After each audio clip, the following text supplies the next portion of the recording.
தபால் பார்க்க போறோம். நம்ம இப்ப தபால்னு ஒண்ணே இல்ல. ஆனா அது வரலாறு கேட்கிறதே ஒரு சுவாரஸ்யம் தானே.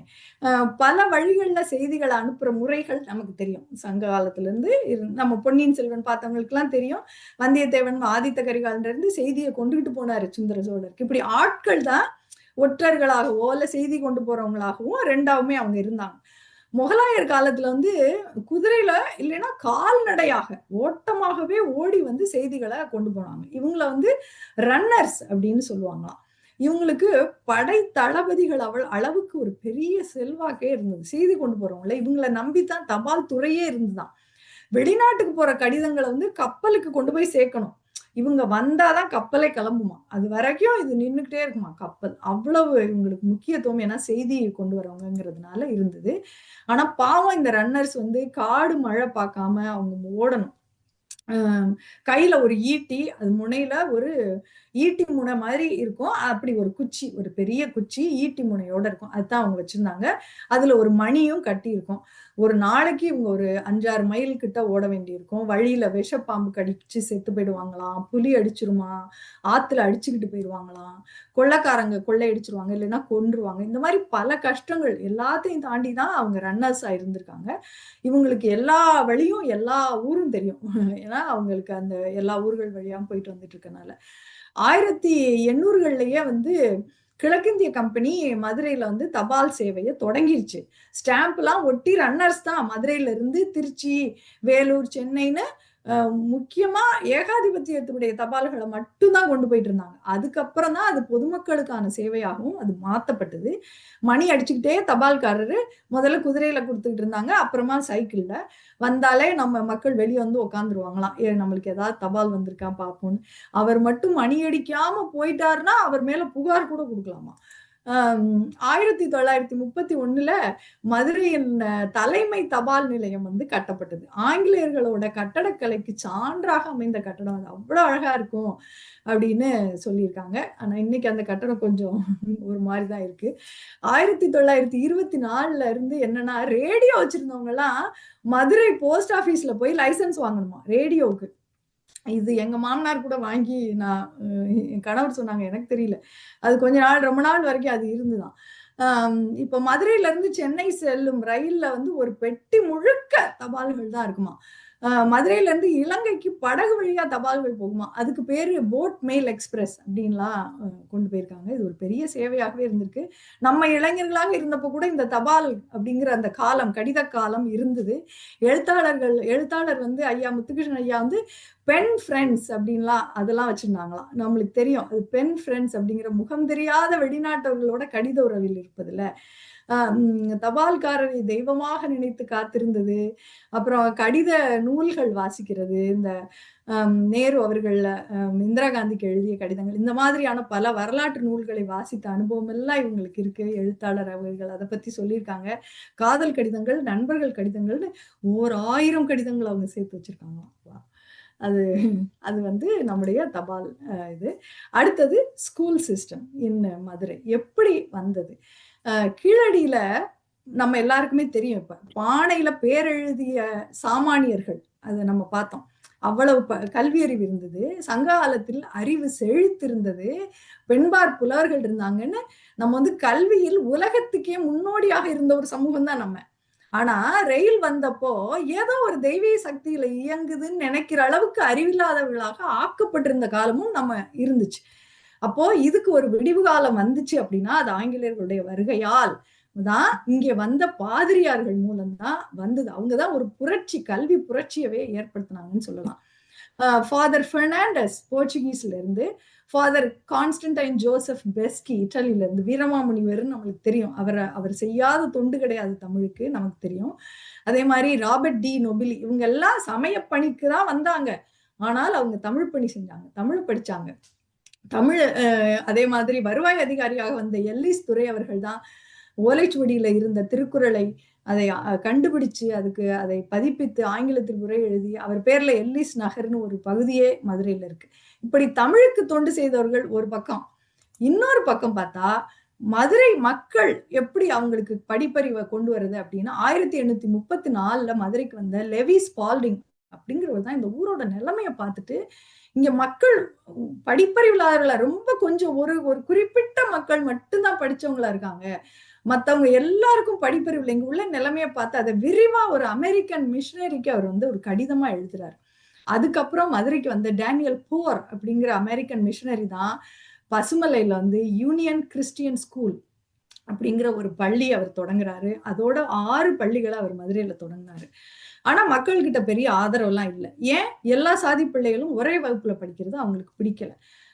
இல்ல பிள்ளைகளுக்கு ஒற்றுமை வரணும் அப்படிங்கிறதுனால சமபந்தி போஜனம்லாம் நடத்துனாங்களாம். ஆனா அதுக்கப்புறம் அதெல்லாம் நடத்தினா என்ன ஆகும்? அடிதடி, வழக்கு இதான் நடந்துச்சு.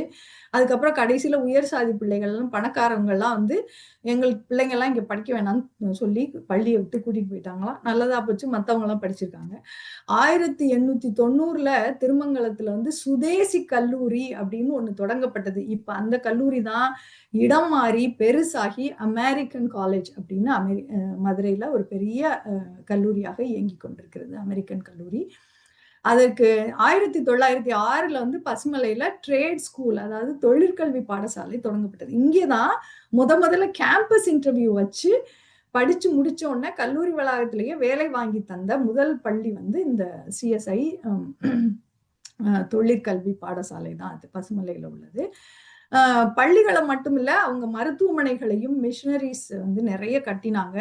1848ல கட்டப்பட்ட மதுரை மிஷன் ஹாஸ்பிட்டல் இன்னமும் இருக்கு. அங்கதான் நான் பிறந்தேன்.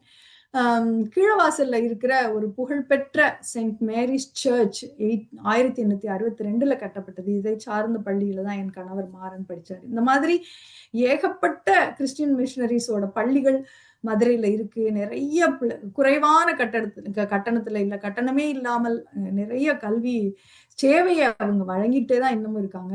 முக்கியமா மதுரையில வந்து தேவதாசி முறை, உடன்கட்டை ஏறுதல் அதெல்லாம் அந்த காலத்துல இருந்துச்சான். கோயிலுக்கு பெண்களை நேர்ந்து விடுறதுலாம் கூட இந்த பெண்களை எல்லாம் தத்தெடுத்து ஏமி கார்மைக்கல் அப்படிங்கிற ஒரு மிஷனரி அயர்லாந்துல இருந்து வந்தவங்க தத்தெடுத்து வளர்த்திருக்காங்க. இந்த மாதிரி கிறித்துவத்தின் வருகை மதுரை பகுதியில வந்து கல்வியின் மடைகளை திறந்து அதை அனைவருக்குமானதாக மாற்றியது அப்படின்னு சொல்லலாம். அதனாலதான் எல்லாருமே படிக்க முடிஞ்சது. சரி, இப்போ வந்து மதுரையை வந்து நம்ம ஒரு காஸ்மோபாலிட்டன் சிட்டி அப்படின்னு சொல்லுவோம். எங்க இருந்து எப்போ இருந்து மக்கள் இங்க வந்தாங்கன்னு தெரிஞ்சா அவ்வளவு பிரமிப்பா இருக்கும். முதல்ல தொல்லியல் எச்சங்கள் இருக்கு. அதுதானே ஆதி.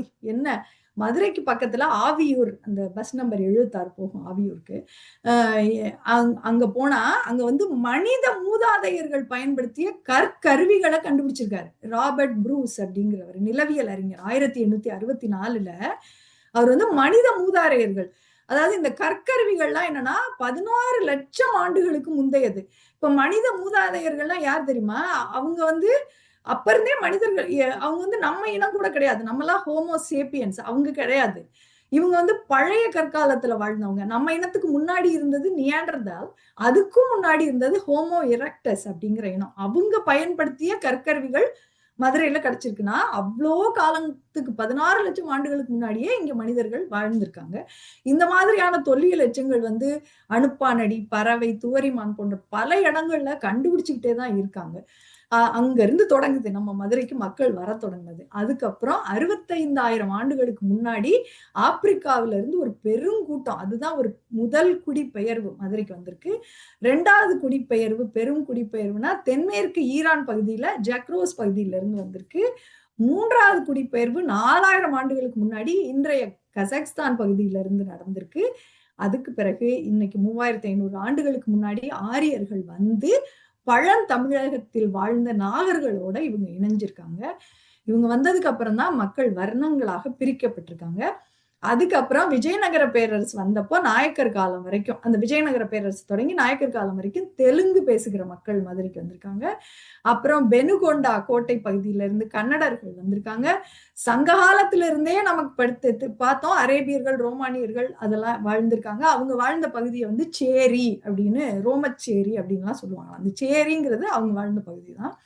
முகலாயர் ஆட்சி காலத்துல இஸ்லாமியர்கள் மதுரைக்கு வந்திருக்காங்க. மராத்தியர்கள் மதுரைய, தஞ்சையெல்லாம் ஆண்ட போது மராத்தியர்கள் வந்திருக்காங்க. அவங்க வந்து தச்சர்களாகவும் போர் வீரர்களாகவும் அவங்க இருந்திருக்காங்க. ஆம், ஆங்கிலேயர்கள் ஆட்சி காலத்துல வந்து ஆங்கிலோ இந்தியன்ஸ் அப்படிங்கிற ஒரு சமூகம் உருவானது. அவங்க வந்து நிறைய ஆங்கிலம் சொல்லித் தருகிற வேலையை அவங்க செஞ்சிருக்காங்க. எங்களுக்கெல்லாம் கூட பள்ளியில ஒரு ஆங்கிலோ இந்தியன் அவங்க டீச்சர் தான் வந்து ஆங்கிலம் சொல்லிக் கொடுப்பாங்க. அவங்க சொல்லிக் கொடுக்கறதே ரொம்ப வித்தியாசமா இருக்கும். திட்டவே மாட்டாங்க. சின்னமா ஆங்கிலம் பேசினா கூட அப்படி பாராட்டுவாங்க. அப்படி மிடுக்கா உடைபடுத்துவாங்க.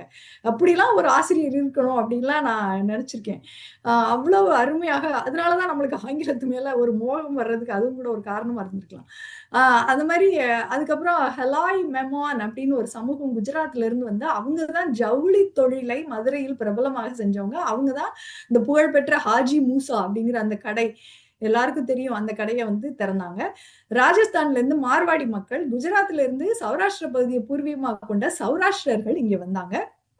நாயக்கர் காலத்துல சுங்கடி சேலை, பட்டு சேலை நெய்பவர்களாக, சாயப்பட்டறை நடத்துபவர்களாக, சினிமா தியேட்டர் கூட வச்சிருந்தவங்களா அவங்க எல்லாம் இருந்திருக்காங்க. நிறைய கலைஞர்கள் எம்.என். ராஜம் அம்மா, அப்புறம் எழுத்தாளர் எம்.வி. வெங்கட்ராமன் அவர்கள், வெண்ணிடாடை நிர்மலா, டி.எம். சவுந்தரராஜன் இவங்க அவர்கள் எல்லாருமே வந்து சௌராஷ்டிரர்கள் தான். இப்படி பலவிதமான மக்கள் மட்டும் கிடையாது. சமணம், சாவகம், பௌத்தம், ஆசீவகம், சைவம், வைணவம், இஸ்லாம், கிறிஸ்தவம்னு பல மதங்களை அரவணைத்து அவற்றின் அரவணைப்பில் மதுரை இருந்து வந்திருக்கிறது அப்படின்னு சொல்லலாம். இப்படி காலம் பூரா வந்து மதுரை மாறிக்கிட்டே தான் இருந்திருக்கு. இந்த மாற்றம் தான் மதுரை. ஆனா சில நேரத்துல இப்பவுமே பாத்தீங்கன்னா, சில நேரம் இல்ல, இப்பவுமே நான் இந்த சாதியை சேர்ந்தவன், என் சாதி ஆண்ட சாதி அப்படிலாம் சொல்றாங்களே, கேட்டாலே சிரிப்பா இருக்கு. இங்க யாருமே ஒரு சாதியோ ஒரு இனமோ இல்ல, எல்லாமே கலந்த மனிதர்கள் தான் நாம் அப்படிங்கிறத எழுத்தாளர் ரொம்ப அருமையா சொல்லியிருப்பாங்க ஒரு இடத்துல. சாதி, மதம், மொழி என பல அடைமொழிகளுடன் மக்கள் பிரிக்கப்படலாம், ஆனால் எல்லோருமே ஒரு கலப்பின் உருவாக்கம் தான் என்பதை மரபியல் ஆய்வுகள் நமக்கு சொல்லிக் கொண்டே இருக்கின்றன அப்படிங்கிறதையும் இந்த புத்தகத்துல அவங்க சொல்லிட்டு தான் போயிருக்காங்க. இன்னைக்கும் பார்த்தா புது மண்டபத்துல இஸ்லாமிய தையல் கலைஞர்கள் தான் இந்து கடவுள்களுக்கு உடை தைக்கிறாங்க. புட்டுத்தோப்பு திருவிழாவின் சடங்குகளை இஸ்லாமியர்கள் தான் செய்யறாங்க. நான் உட்பட எத்தனையோ இந்துக்கள் வந்து எந்த உறுத்தலும் இல்லாம நம்ம கிறிஸ்டியன் ஸ்கூல்ஸ்ல படிப்போம், தினம் சர்ச்சுக்கு போவோம், பிள்ளைகளை தூக்கிட்டு பள்ளிவாசலுக்கு மந்திரிக்க போறதெல்லாம் ரொம்ப ரொம்ப சர்வசாதாரணம். 1874 வந்து பசுமலையில ஒரு புதிய இங்கிலாந்து சபை ஒண்ணு கட்டுனாங்களாம். அப்போ வந்து அமெரிக்கால பாஸ்டன் நகரத்துல இருந்து ஒரு மணி கொண்டு வந்தாங்களாம் அந்த சபையில வைக்கிறதுக்காக. ஆனா மணி வர்றதுக்குள்ள கட்டியே முடிச்சிட்டாங்களாம். என்ன பண்றதுன்னு அந்த மணியை வந்து திருப்பரங்குன்றம் முருகன் கோயிலுக்கு கொடுத்திருக்காங்க. இதுதான் இப்படிதான் மதுரை இருக்கும்.